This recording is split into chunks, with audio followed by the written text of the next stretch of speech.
big flourish like that. So that was a little personal version. But you could hear why as a little kid growing up in 1962 and 1966. I was like, it would be tell me, just show of hands, rather than just scream. What kind of music do you like the best? Rap. Rap's cool, yeah? Rock, yeah? Jazz? Classical, good. Country, yeah. Metal. I like all the R&B.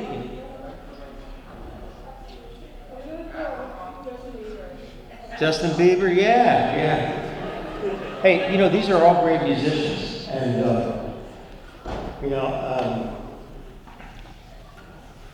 I think now that you screamed out all those styles, let me tell you a little bit about my career.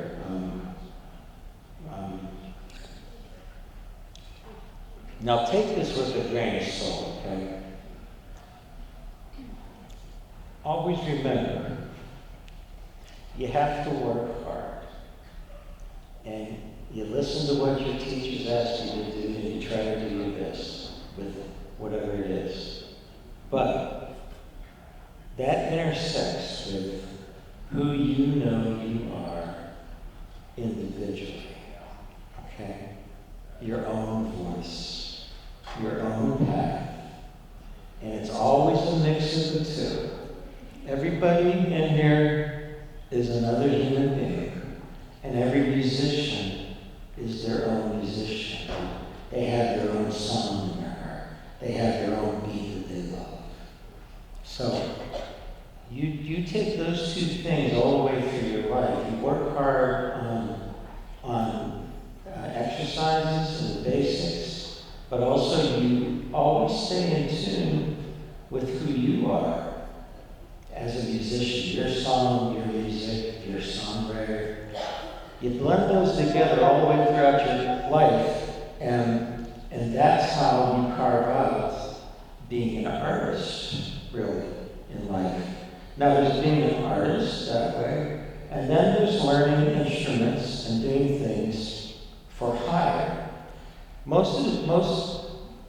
would basically say this, that most of the musicians that are hired all start out as artists. And they get really good.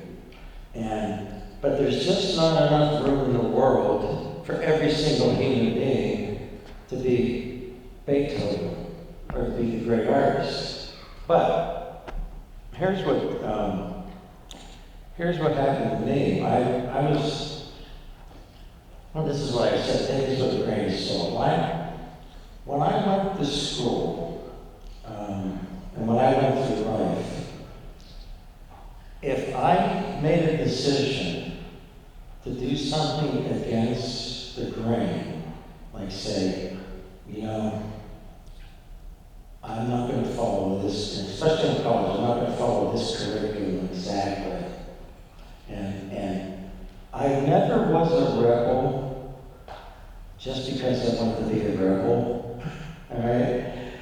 I made decisions because I knew which direction I wanted to go, what I needed, okay? And that's a really important distinction. So when I was in college, I came in as a piano major.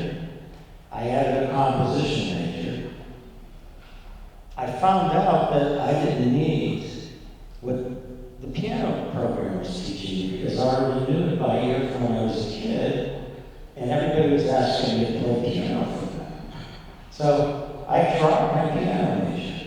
I stayed a composition major and played piano all the time, and I didn't write much music except for the summer times. That way I could play piano in college. By the time I got to the end of the line, I won the concerto competition playing Beethoven as a composition major. Then I decided not to go to graduate school. I decided to go to a special sort of free form environment school up in Banff, Canada, because I said, I can go get a master's degree. If you want to in just about any field. If you go into getting your bachelor's is really important. It's really important to go to college. The start with. Getting your master's and doctorate is really important. But I didn't want to get a master's degree because I knew that what I wanted to do. I knew I wanted to end up either in New York City or in Los Angeles, playing music for a living. And I knew if I had a master's degree or a doctorate degree, I'd probably settle for some job in North Dakota. And I didn't want to spend the rest of my life there. So, one thing led to another, and I saw this advertisement. I was 23, 24 years old. For this college, a big college down in Southern California called Cal Arts. And it said, we're looking for a new head of piano. Have to be able to play this kind of music, that kind of music, this kind of music, this. And then at the end of the job description, there was a period. There was not master's minimum. There was not DMA minimum. There was just a period. I went, oh, that's why I crumpled up my master's degree application, threw in the garbage, and went to this other school. Because this is the job opportunity I was waiting for. So I worked my tail off for 3 months in 1986, and actually won the job, and came into this school called Choristers as a 24-year-old saying, okay, now you're head of the piano program. That was a big break for me, but I kind of did it my own way. So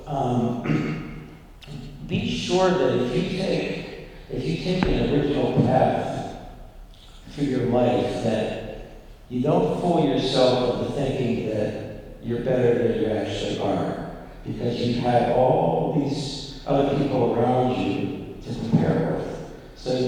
So you need to do the work to stay as good as you can and say, you know, I think I need to go directly to New York City, or I think I need to go directly to where music is being recorded and made, and see what I can do there. Or I want to go and stay in school to learn more and more and more, because I'd rather, you know, I want to be a band director.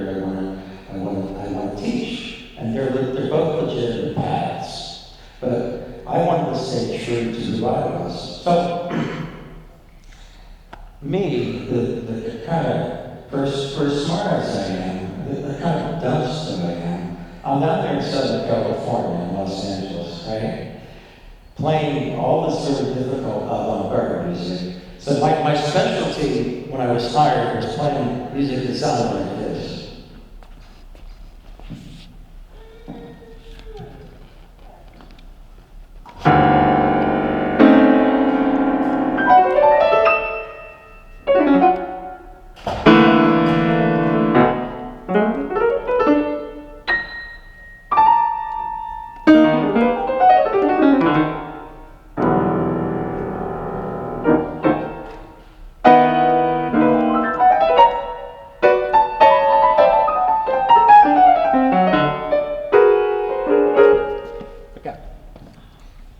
That's me fake reading the score. I have to go to Japan next month and actually play music that sounds like that. But it's all written down, because that's part of what I do. It's part of my skill set. But, so that's the music I was playing, and nobody knew about my jazz improvising. Well, I had no idea when I was in Los Angeles in 1987, 88, that that's where mostly all the film music was being recorded. And all the music that you hear on cartoons, all the music that you hear on TV series, all the music that you hear on film, it's all being recorded in Los Angeles. I'm like, oh, duh. So I had a friend, and one day in 1991, I had a friend that was in the business as a flute player who helped me out a lot. They needed a pianist for a cartoon series called Tiny Toons. This is when, in the late 80s and 90s, they started to do remakes of the old cartoons, but they just did them in a more adult version and more 20th century version. So Tiny Toons started it off, and they just needed a pianist for half a day. And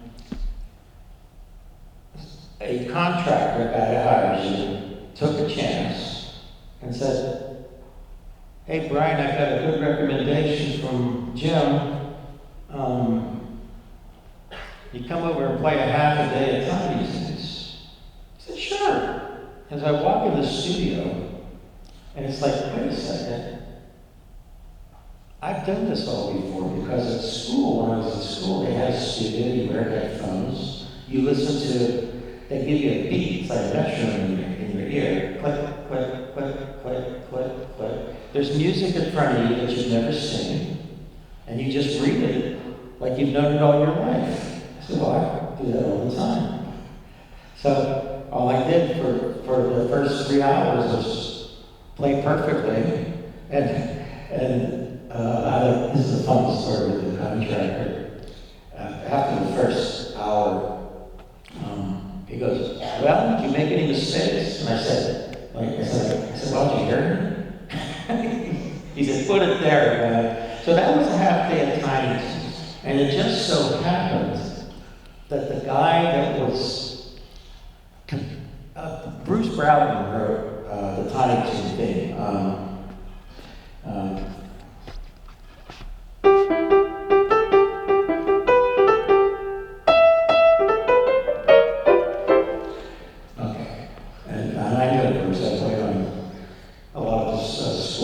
He wrote that thing, but he hired a team of composers. One of those composers' names was Richard Stone. I happened to be hired on the day that it was Richard Stone's day. So I met Rich, and I started being hired for more and more cartoons. That's the first recording I did. And I didn't know when you break into the business being hired for cartoons, that was supposedly the hardest stuff. I mean, to me it was just easy, because I knew how to sight read really well and had my, headphones on. And so it turned out that a few years later, Warner Brothers came up with this brand new cartoon idea, with the main characters being Yakko, Wacko, and Dot. Okay?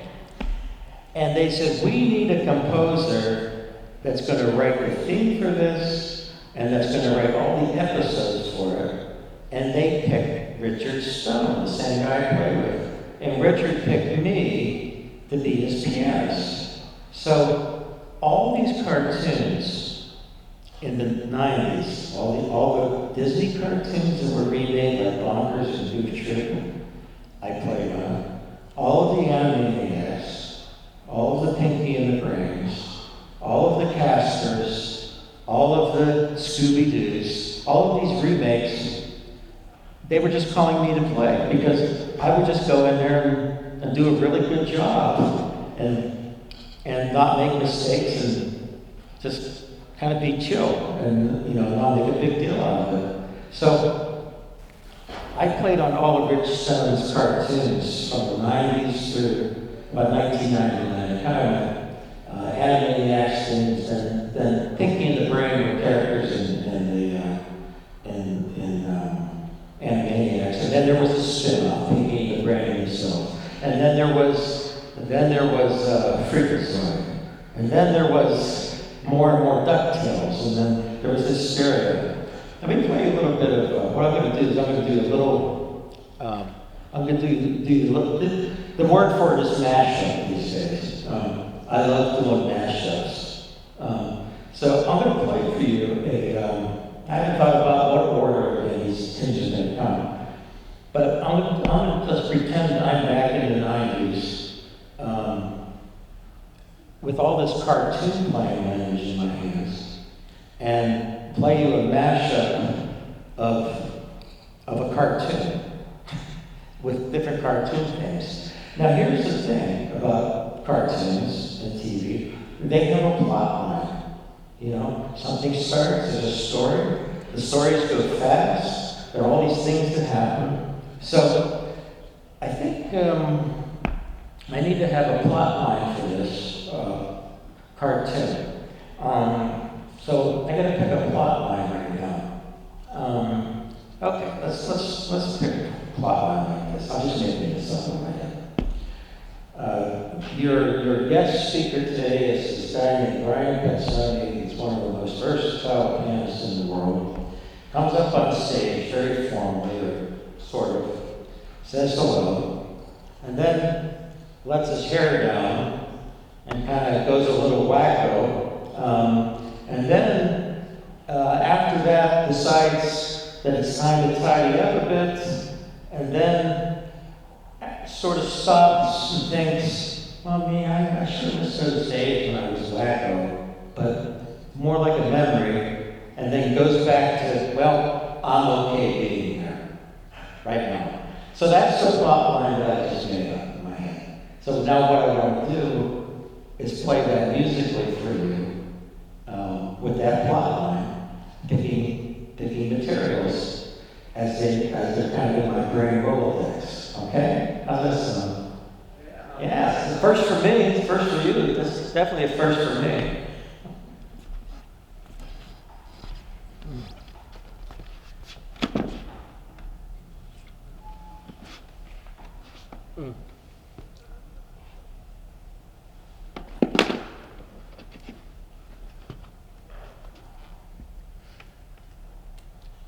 Okay, here comes the formal introduction, and then after that, it's playtime, and then after that, it's, I gotta rest and, you know, clean up and go home, be a good boy time.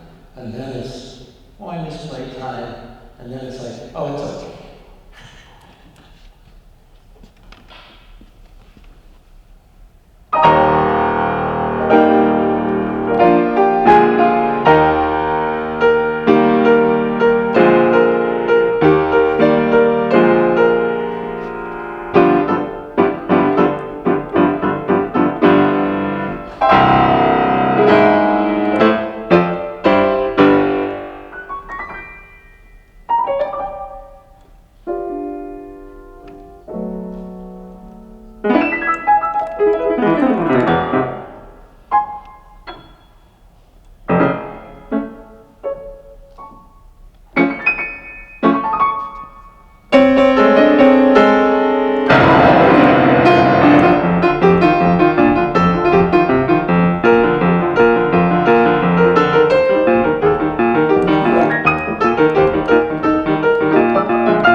That was the first for me. I never made up a little mini cartoon piece of music with a little plot in my head, right?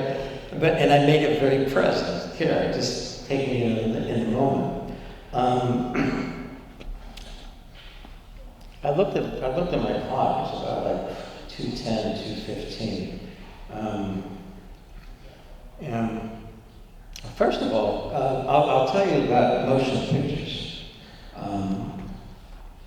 After I got a reputation playing for cartoons, somebody said, "Oh, there's this guy named Alan Menken, and they're remaking my first motion picture I recorded on was Beauty and the Beast, and then it was Aladdin, and then it was, Pocahontas."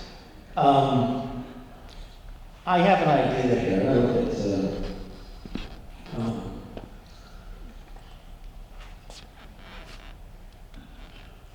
It's 2:11. But that's see, it was really natural for me because I could play all this different kind of music and it was comfortable. So my career unfolded very naturally. And I keep